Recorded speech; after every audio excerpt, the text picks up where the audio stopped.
Bom, e vamos falar a respeito do El Niño. O inverno deste ano começou sob a perspectiva da volta do fenômeno El Niño, uma situação muito diferente dos anos anteriores, quando tivemos o domínio Laninha, praticamente desde a metade de 2020. Mas o que isso significa, né? Como o El Niño ele pode impactar diferentes regiões do Brasil? E é sobre esse assunto que eu converso com o professor Pedro Luiz Cortes, titular da ECA, Escola de Comunicações e Artes, e do IEE, o Instituto de Energia e Ambiente da USP. Muito bem, destaque da semana, só se fala no El Niño e as previsões, né, do que ele pode provocar. Bom, é uma mudança de cenário importante, o que a volta do El Niño pode representar aqui para o Brasil, e há motivos mesmo de preocupação? Veja, Roxane, tanto o El Niño quanto o Laninha, eles são fenômenos naturais que ocorrem de maneira repetitiva, eles se alternam aí com intervalo de 2, 3 anos, né? E a duração pode ser, por exemplo, de alguns meses, 6 meses, até como aconteceu com o último El Niño, a Laninha ficar assim, mais de 1 ano e meio, né?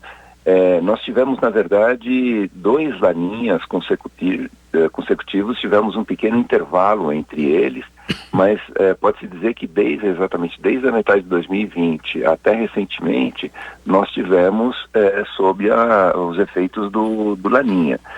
E o Laninha, antes de explicar o que acontece com o El Niño, o Laninha, ele provoca, por exemplo, uma redução significativa de chuvas na região sul do Brasil, razão pela qual o Rio Grande do Sul passou por uma estiagem muito severa, prejudicando aí muitos agricultores, e fez com que nós tivéssemos chuvas muito intensas no Nordeste e também no Norte do país. O El Niño, ele inverte essa situação. Ele traz mais chuvas para a região sul, pode atingir parte da região sudeste, então pode pegar do centro-sul do estado de São Paulo, o Mato Grosso do Sul também pode ser atingido com volume maior de chuvas, e reduz as chuvas no Nordeste, na região norte do país. Uhum. O problema é que essas chuvas, elas não são necessariamente bem distribuídas, não é que vai chover homogeneamente em todas as regiões, na região sul, parte da região sudeste. Nós podemos ter chuvas muito intensas em alguns locais e em outros locais praticamente não chove. Então essa chuva ela não é tão bem distribuída. Uma outra situação que pode ocorrer com o El Niño, embora ele traga um aumento de temperatura no inverno, né? É meio contraditório falar isso depois dessa semana muito fria que a gente passou, mas realmente na média ele faz com que o inverno seja mais quente, um pouquinho mais quente.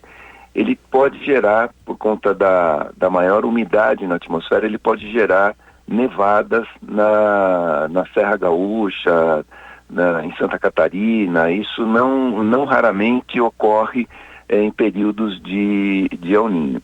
Então ele traz mais chuva para a região sul, ele aumenta um pouco a temperatura no inverno, e ele vai fazer com que as chuvas diminuam no Nordeste e na região norte do país. Então é uma gangorra. Esses fenômenos eles se alternam. O problema é que com as mudanças climáticas nós temos mais energia nesse chamado sistema atmosfera, né, e também nos oceanos. Então isso acelera os processos, isso intensifica os processos. Eu costumo comparar, para facilitar o entendimento, né, das pessoas em geral, é como se nós aquecêssemos água em fogo brando ou fogo intenso. Quando nós aquecemos em fogo intenso, é óbvio, a água vai ferver com muito maior rapidez, porque tem mais energia colocada ali na panela, né? A mesma coisa acontece com a atmosfera. Nós estamos retendo mais calor que vem do Sol pelo acúmulo de gases de efeito estufa, e isso faz com que determinados processos, né, determinados fenômenos, eles ocorram com maior intensidade. Daí o grande receio de que esse El Niño possa ser um super El Niño, ou seja, porque nós já pegamos um planeta que tem uma maior quantidade de energia armazenada, essa energia que nós recebemos do Sol, e ele é um fenômeno que aquece águas, né, no Oceano Pacífico Equatorial, próximo né, da América do Sul. Enfim, ele em períodos de El Niño, nós temos uma elevação significativa de temperatura em algumas regiões do planeta. Então há um receio de que isso possa novamente acontecer e talvez com maior intensidade do que aconteceu nos anos anteriores. Agora, nós oficialmente ainda não entramos no El Niño, porque para que a gente entre no El Niño, nós precisamos, né, um dos indicadores do El Niño mais utilizado é exatamente esse aquecimento das águas do Pacífico Equatorial próximo à América do Sul.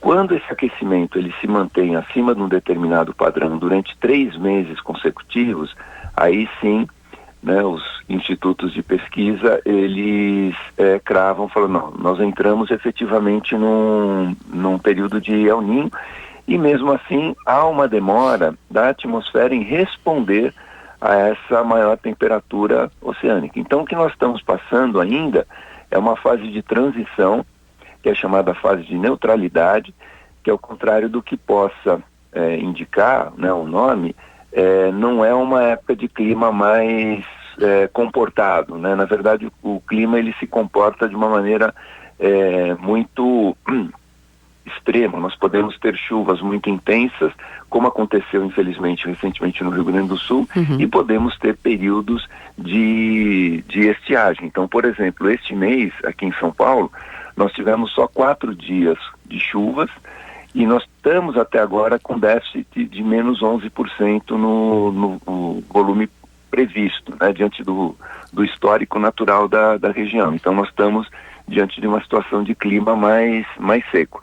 Mas em resumo, é isso que o El Niño ele provoca, né? Vai trazer um inverno na média aqui para nós um pouquinho, uma temperatura um pouquinho acima do que foi nos anos anteriores, e pode também trazer mais chuvas e também ocorrência de geadas a partir de julho, agosto, e possibilidade de também ocorrência de neve no sul do Brasil.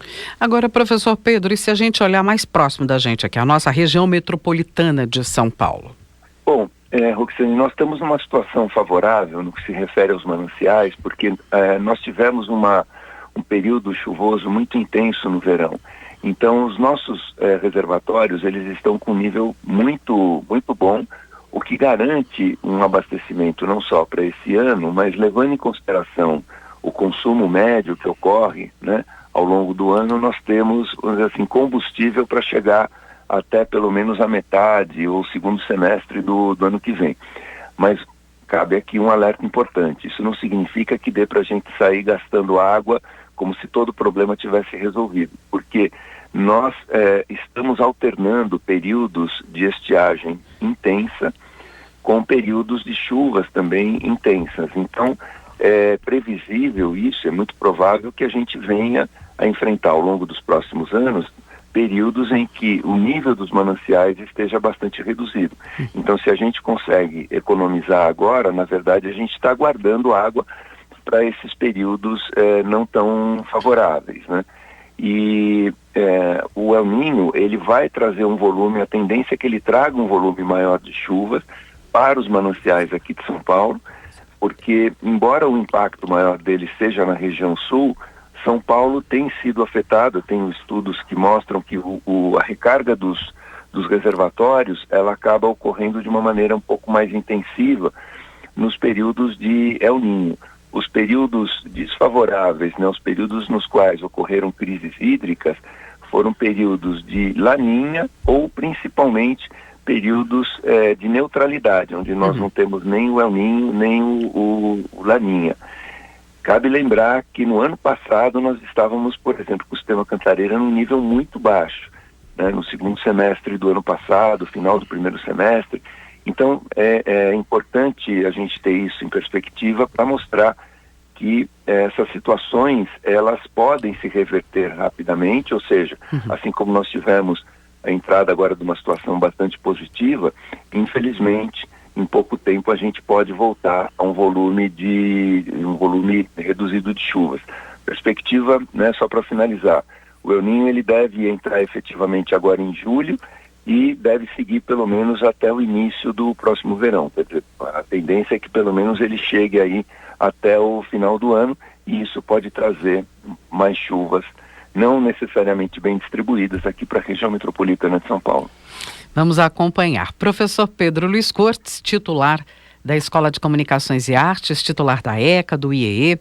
Tem o canal no YouTube, O Ambiente é o Nosso Meio, onde você também pode consultar nossas conversas semanais, assim como em nosso portal. Vai em Atualidades, jornal.usp.br sempre, não é? Atualidades, Jornal da USP no Ar, primeira edição. Professor, muito obrigada. Eu que agradeço, uma boa semana a todos.